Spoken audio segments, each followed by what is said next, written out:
If you're a brand that's struggling to acquire customers profitably on the front end, then pay attention to this video, because basically I'm going to show you a framework on how to come up with your own marketing channels. That means you won't need to rely on paid social, email, SMS, affiliates, influencers, whatever that's like the norm in the D2C space, right? So just to preface this video, this is not going to be like, oh, here are 3 tips for higher conversion rates. No, fuck that. That shit is just for top funnel, right? If you really pay attention, I'm going to show you how to critically think of your own acquisition channels that are completely blue ocean markets of customers for you to tap into. So give me some patience, let's get into it. First of all, the thing that you got to understand is if you're a brand that's on a budget, or if you're a brand just basically without venture funding, the only way for you to be able to scale is essentially you need to rely on what's called net free cash flow, right? So what that means is basically just every month, cash in, cash out. Cash in is greater than cash out, leaving you with that room to reinvest into your business so that you can actually fund the scaling process. Okay,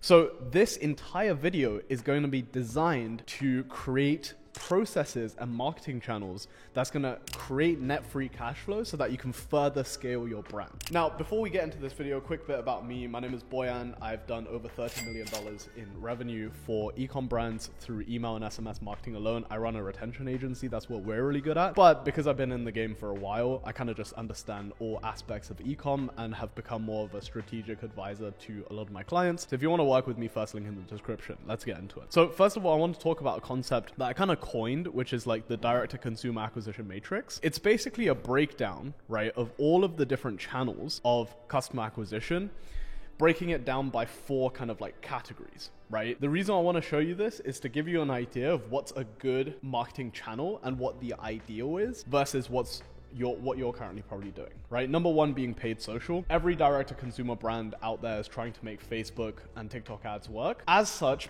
it's got high competition, right? So the cost is very high. Scalability-wise, it's also very high. Like you can reach basically majority of your target demographic through the paid social channels. But that being said, because it's high competition, high cost, and also you're trying to reach a very broad market, the complexity here is also very high. And the stage of funnel that you're targeting is obviously top of funnel because you're bringing new eyeballs into the channel, right? Whereas compared to something like email, it's very low cost because you're basically just paying for Klaviyo, right? The scalability, however, because it's low cost and the complexity is so low, and also you're targeting only middle and bottom of funnel, your scalability is actually capped. So what I mean by this is, yes, we're like geniuses at email marketing, not to like suck my own dick basically, but we're really good at email marketing. However, the scalability side is capped, meaning we can only really realistically generate you up to 50% additional revenue through email and SMS, but it's really capped at that ceiling, right? So what I mean by this is because it's middle and bottom of funnel, it relies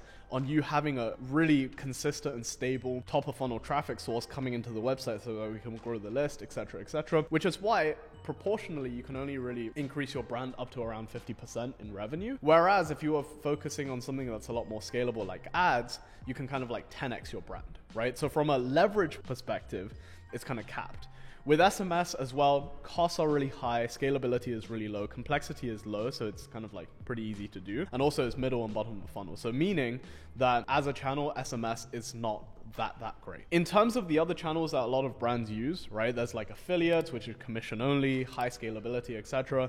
Influencers, cost is very, very high because nowadays, you know, to try to get an influencer to post you is basically going to cost you an arm and your leg and your soul. And in terms of scalability, you could basically reach anyone with influencers, but the problem is it's very complex, right? Nowadays, it's not just influencers throws up a post and you get sales. It rarely happens like that anymore. What you got to do is you got to run like white labeled paid social behind the posts and all of this crap to make influencers work for you. And that's a big problem, right? Because you're basically competing with brands with really sophisticated attribution systems and really high budgets. And in my opinion, influencers are not the best. So let's talk about ideal channel, right? So this is what I've kind of been building up to up until this point of the video. So the ideal channel should be essentially ideally free or on a commission basis only, right? So remember the whole net free cash flow thing. If it's commission only, you get paid and then you pay them out. So you create net free cash flow. You're very cash flow positive. Scalability wise, it needs to be high, right? Remember with email and SMS, it's capped.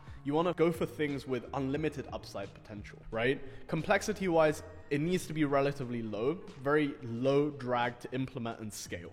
Because for example, right, if you're trying to scale Facebook ads, you're going to need to have a consistent pipeline of creatives being kind of like fed to you for creative testing.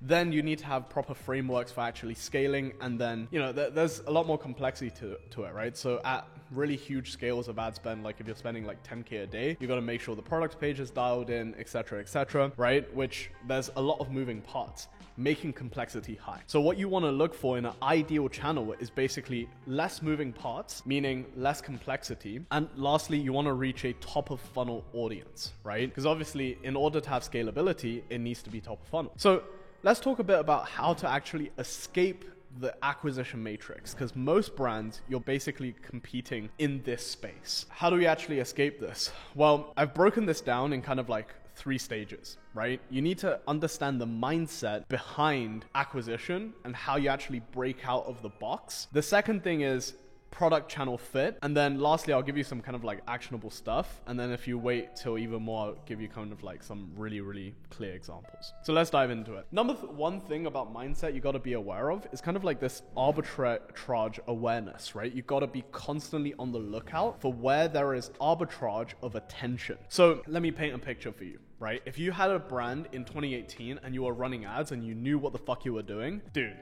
you were making bank, right? And I'm talking about, this is like the Movements of the world.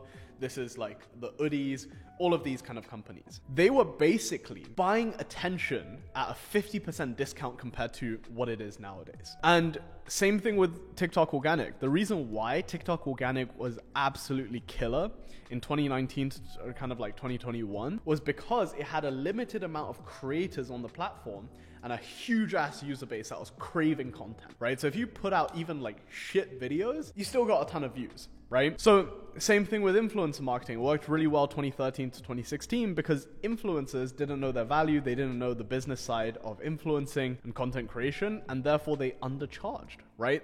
This is arbitrage for attention. And you need to think about where that arbitrage opportunity actually lies in your space. And if you want to kind of like dissect this into something that's a little more actionable, you just got to think about like, where are people not looking in your space basically, right? So for example, I don't know, in like the cosmetic space, right? In beauty, for example. Everyone is trying to sell to that kind of like 18 to 35-year-old demographic, and everyone's doing it through paid social, and they're also doing it through like influencers. But what about an older demographic, right? Like 60 and up. They still need makeup and they still want to look good, right? So why don't you know, go after that market, right? So that could be an arbitrage opportunity. So for example, in that case, you would look at like TikTok statistics, right? So for example, right now, the fastest growing demographic on TikTok is basically 45 and up. And understanding that, you can realize that there is going to be a short window of opportunity when basically no one is targeting that demographic on TikTok. So if you go after that specific segment, you're going to be able to make bank. This is the arbitrage awareness type of mindset where you have to be constantly on the lookout for where attention is being basically sold at discount. Another concept I want you to turn your attention to is basically just having the understanding that arbitrage is also cyclical. So what I mean by this is, right now everyone is in digital. So that makes digital saturated. However, 30 years ago, right, people were in newspapers. That made newspaper saturated. Obviously, I'm not telling you to go and advertise in newspapers, but what I am saying is things kind of go around as people stop paying attention. So for example, emails right now, in my opinion, not my opinion, I have the stats for it. It's just like hugely undervalued, right? There's so many brands that is not tapping into emails because it's one of these channels where brands just think, oh, you know what? I don't check my emails and I don't really buy from my emails, so nobody does, right? Because emails is dead. It was this thing that was used to spam back in the like 2000s. Right? It's simply not true. Because, and the reason why you think that is because, let's say out of 1,000 people, 10 people, aka 1% of that 1,000 people actually buy from emails. And the other 990 people never buy from their emails. You're most likely going to be a part of that 99% that never buys from emails. Same thing with Facebook ads. Like, I don't really buy from Facebook ads. So why do people still do the channel? Well, it's because it fucking works. You don't need to necessarily buy from that channel in order for it to work, because there is going to be someone out there that does. So when you're looking for arbitrage and when you're looking for kind of like new channels to advertise in, you need to remove your ego and remove your kind of like self from that equation and just think, okay, number one, are the people that I'm trying to target on that platform? Number two, do they have trust in that platform? Sometimes. Right? Do they have any trust built with that platform at all? And lastly, don't question yourself about things like, okay, well, I never buy from this channel, so it doesn't work. There's going to be people advertising on that channel, so it must fucking work. So that's another thing. Arbitrage is cyclical because people have short attention spans. So let's say emails become saturated, right? God forbid, because then I'll be out of a job. In 20 years time, emails might make a return, but just quietly, because not many brands are doing it anymore. So you have to look at what worked in the past to determine probably what will work again in the future. Product channel fit. This is huge, right? This is huge. You probably have friends in the D2C space running different brands and they're telling you, oh my God, like TikTok ads is fucking popping for me right now. Or like Facebook is doing really, really well. And then you hear them say that and then you're like, fuck yeah, I need to be on Facebook, or I need to be on TikTok, or I need to be on YouTube ads, right? You go ahead, run those ads, and you fall face first into the red. Why is that? It's because you probably don't have this thing which is called product channel fit. You need to understand your audience. Your audience, number one, might not be on that channel. Number two, they might not be used to buying from that channel. Or number three, they just don't really trust it. Or intent also matters a lot, actually. So let me paint you some examples of my clients, right? So for example, I have a really big baby product client. They do multiple 8 figures a year. Baby products is one of those things that is highly searched. So when you have a kid, you're most likely going to be typing on Google like, oh, I need a diaper box, or oh, I need some like baby wipes, or whatever, right? Maybe baby wipes was a shit example, but if you're buying a pram, for example, yeah, you could go in store, or you could just search on Google, prams for sale near me, or something like that. Right? You got to understand where people are going to actively seek out your product. So for that brand specifically, they're spending like, I think about $1,000 a day on Google now. This is for their D2C side, by the way. Whereas on Facebook,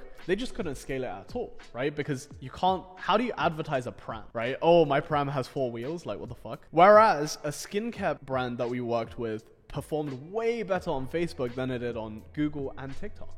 Right? Because they were advertising to a slightly more mature audience with a bit more money, they were premium, and people just weren't really kind of searching them out specifically, because if they did run Google ads, they're basically competing with the likes of like L'Oreal or like insert other skincare brands like Glossier or whatever, like really, really big ones. That's why for them specifically, for that skincare brand, Facebook performed way better. So you need to understand your audience, you need to understand that there's such a thing as product channel fit as well as product market fit, and you need to understand where your audience hangs out, but more importantly where or who they actually trust and where they feel has their best interest in mind rather than trying to sell them something. So for example, to just like really tie this point in, influencers back in 2013 and 2016 had a lot of trust with their audience, right? Because people didn't realize, oh shit, these motherfuckers were being paid to sell shit to me that I don't need, right?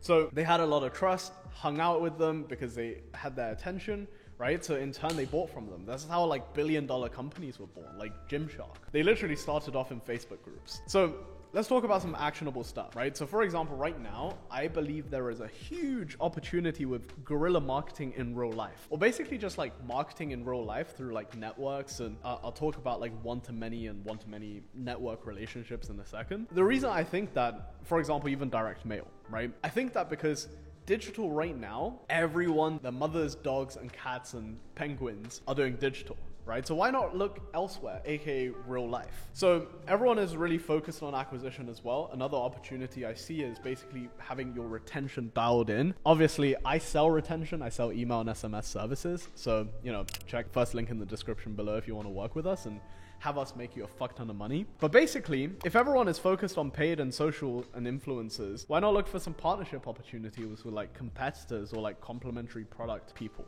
right? Or look at retention. How can you actually extend that that lifetime value to get a higher return on your ad spend. Let's talk about actually what makes something scalable, because this is how I actually came up with the idea for the entire video actually, which is basically the difference between one-to-one versus one-to-many channels. So what do I mean by this? When I say one-to-one, it's basically, it describes a linear relationship, right? Where most people in direct to consumer, they pay $1, get one click, repeat 100 times, they get one customer, right? This is generally how a lot of Shopify brands actually scale. Whereas one-to-many is more of a network relationship. It's not quite exponential, but you're basically getting a disproportionate return. So essentially it's like once you pay, and you always pay with one of two things or both, right? You either pay with money or you pay with time. It's then spread to many people. So you pay once with your money or time, and then it's able to spread to many people, aka one-to-many. Linear input, exponential output, or disproportionately greater output. So just to give you an example to kind of like give you some clarity on this, right? One of my clients,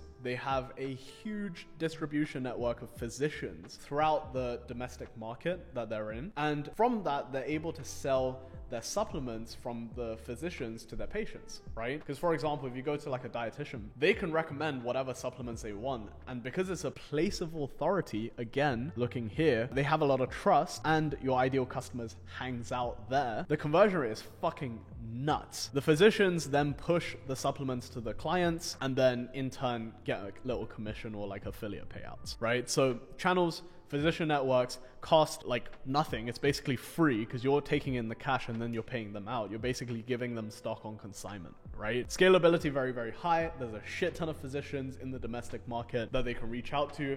And also, if the physicians are making good commission on the supplements, they then tell all their physician buddies. So you see what I mean? You build the system once, you build your core team of affiliates, and then the affiliates tell the affiliates as well as the customers, right? Because they're making a lot of money. They want to help their buddies out back down in like, I don't know, Texas, because they're in California, right? And it's also relatively low complexity. With most partnerships, what you got to do is essentially just build in a sales process into their consultation journeys, and then just, you know, send some trainers every quarter or whatever to train them on how to sell your supplements, or you can even do that remotely, right? So you build the system, train them on how to sell, they make commissions, they're happy, you're happy, because obviously you're acquiring customers in a net-free, cash flow positive manner. Also, stage of the funnel, it's top of funnel, right? Very, very, very easy stuff. Again, high trust, high traffic, high relevance equals product channel fit. So given that example, think about where the one-to-many relationships in your space are. And just to give you a hint, right? In the agency space, for example, there's a lot of SaaS partners that give us deal flow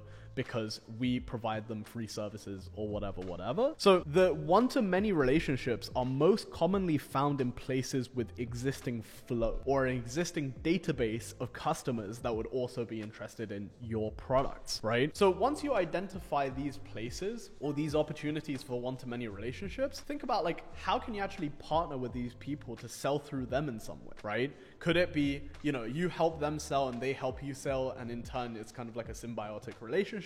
Or is it a thing where, you know, if it's complementary, you could just be like, yo, like, please sell my shit through you to increase average order value on your side, and also the commissions that we make is basically net profit to you. That's kind of like how that works. And if you're a business and you like what I've just told you about and you want some custom ideas, feel free to email me with your store URL and a brief description of how you're acquiring customers right now and the problems that you're having with that channel. I'll write back with some ideas. And if you're looking for email marketing, book in a call with me, the first link in the description. See you guys in the next one.